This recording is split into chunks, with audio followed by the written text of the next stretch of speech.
واقعہ ماہنامہ انوار ختم نبوت لندن سے سن 1421 ہجری میں شائع ہوا تھا۔ واقعہ کچھ یوں ہے۔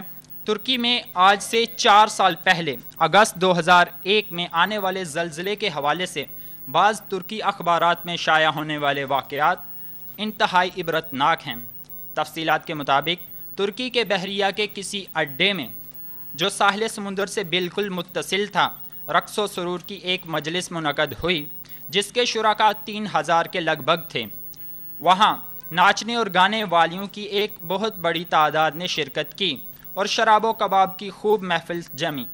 ایک فنکشن کے لیے اسرائیل سے خصوصی طور پر یہودی ناچنے اور گانے والی لڑکیاں درآمد کی گئیں جو انتہائی بے حیا تھیں۔ فنکشن میں 30 سے زائد ترکی جرنیل شریک تھے۔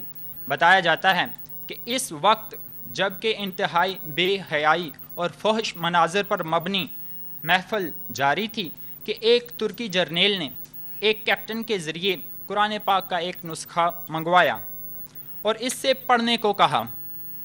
جب اس نے پڑھا تو اس سے اس کی تفسیر پوچھی گئی تو اس نے لا علمی کا اظہار کیا۔ اس کے بعد مذکورہ جرنیل نے قرآن پاک کے نسخے کو لیا اور معاذ اللہ پھاڑ کر ناچتے ہوئے یہودی اور ترکی لڑکیوں کے پاؤں کے نیچے ڈال دیا۔ ساتھ یہ بھی کہا کہ اس قرآن کو نازل کرنے والا کہاں ہے، حالانکہ اس میں یہ بھی ہے کہ ہم نے اس قرآن کو نازل کیا اور ہم اس کی حفاظت کریں گے۔ اس قرآن کو اتارنے والا کہاں ہے، وہ بول رہا تھا، جو اس کی حفاظت اور اس کا دفاع کرے گا۔ اس دوران اس قرآن پاک کو لانے والا کیپٹن پر انتہائی خوف طاری ہو گیا۔ اچانک وہ تیزی سے بحری اڈے سے باہر آ گیا۔ شاید اس کی وجہ یہ ہو کہ یہ ابتدائی عذاب کے لمحات کا چشمدید گواہ بن سکے۔ اس کے بعد انتہائی عبرت آموز واقعات اور مناظر پیش آئے۔ بتایا جاتا ہے کہ اچانک ایک خوفناک روشنی نظر آئی جس نے دیکھتے ہی دیکھتے اس پورے علاقے کو اپنی لپیٹ میں لے لیا۔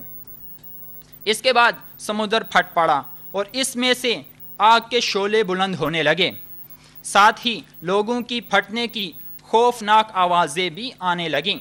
اس کے بعد اللہ تعالیٰ عز و جل نے اس پورے بحری اڈے کو خوفناک لہروں کے درمیان پھینک دیا۔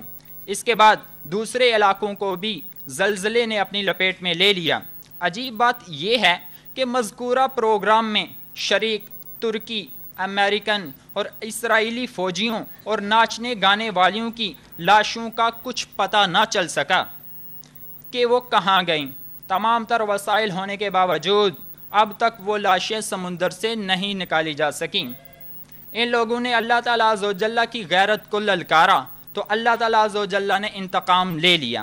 اس واقعہ میں اگرچہ اللہ تعالیٰ عز و جل نے نہ صرف کل انسانیت کو بلکہ تمام مسلمانوں کو نہایت عبرت آموز سبق دینے کے لیے اپنے زبردست غصے کا اظہار کیا، جس سے پہلی بات ثابت ہوئی کہ قرآن پاک واقعی اللہ تعالیٰ عز و جل کی کتاب ہے۔ تو اللہ تعالیٰ عز و جل کو شاید اس بات پر غصہ نہ آتا کہ یہ کتاب کسی کی ہے بلکہ یہ اللہ کی کتاب ہے، اسی لیے اللہ کو غصہ آیا۔ کیا کسی مصنف یا مؤلف کی کتاب کی بے حرمتی و بے ادبی کرنے پر اللہ تعالیٰ عز و جل کو غصہ آیا؟ ظاہر ہے انسانی عقل و شعور کے مطابق غصہ اسی کو آتا ہے جس کی چیز ہے۔ یہ بات نہیں کہ چیز کسی اور کی ہو، خراب و برباد کسی اور کی چیز ہو رہی ہو اور غصہ کسی اور کو آیا۔ دوسری بات یہ کہ کسی چیز کی جس درجہ شہرت ہوگی اور اس شہرت والی چیز کی بے حرمتی و بے ادبی ہوگی، اتنے ہی درجہ و شدت کا اس کو غصہ بھی آئے گا۔ یہاں پر محفل رقص و سرور میں قرآن پاک کی جس کا اس محفل سے کوئی رابطہ، کوئی واسطہ، کوئی تعلق بھی نہ تھا، جس درجہ سنگین گستاخی اور بے ادبی کا مظاہرہ کیا گیا، اسی درجہ پر اللہ تعالیٰ عز و جل کے شدید و سنگین غصہ نے وہ کام کر دکھایا کہ ہزاروں رقاصاؤں، عیاشی کرنے والوں کی لاشوں کا بھی نام و نشان نہ رہا۔ کاش کہ ایسا نہ ہوتا۔ اللہ تعالیٰ ہمیں اور آپ سب کو قرآن پاک